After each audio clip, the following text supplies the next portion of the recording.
लक्ष्मी निवास मालिकेच्या येणाऱ्या पुढील भागात आपल्याला असं बघायला मिळतं आहे की आता संतोषला त्याच्या नवीन घराची चावी मिळालेली असते. आता तो नवीन घरामध्ये शिफ्ट व्हायला चाललेला असतो. त्याने सर्व बॅगा भरलेल्या असतात आणि विनाला याचं प्रचंड वाईट वाटत असतं. दुसऱ्या दिवशी सकाळी गुढी उभारायची तयारी सुरू असते. लक्ष्मी विनाला आवाज देते पण विना ओ देत नाही. त्यानंतर विनाची सगळीकडे शोधाशोध सुरू असते, पण विना आणि संतोष घरामध्ये नसतात.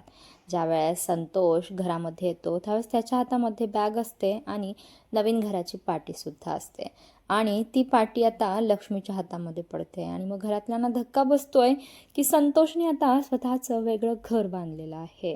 काय आता श्रीनिवास आणि लक्ष्मीचा संतोषच्या बाबतीत काय निर्णय असेल? संतोष आणि विना आता नवीन घरामध्ये राहायला जातील काय? इकडे आता गाडेपाटलांच्या घरी मात्र निवडणुकीची जोरदार वारे वाहू लागलेले असतात. संपतराव गाडेपाटील आता सिद्धिराजचं नाव उमेदवार बनवून जाहीर करतात आणि नीलांबरीच्या पोटात खूप दुखू लागलेलं असतं. नीलांबरीला वाटत असतं की तिचा नवरा अधिराजलाच या निवडणुकीसाठी उमेदवारी जाहीर करावी, पण तसं झालेलं नसतं आणि नीलांबरी आता सिद्धूच्या आणि भावनाच्या बाबतीत वाईट कसं घडेल हे बघत असते. नीलांबरीने अगोदरच गुंडांना इन्फॉर्म करून ठेवलेलं असतं आणि आता गुंडांनी गोळी चालवलेली असते.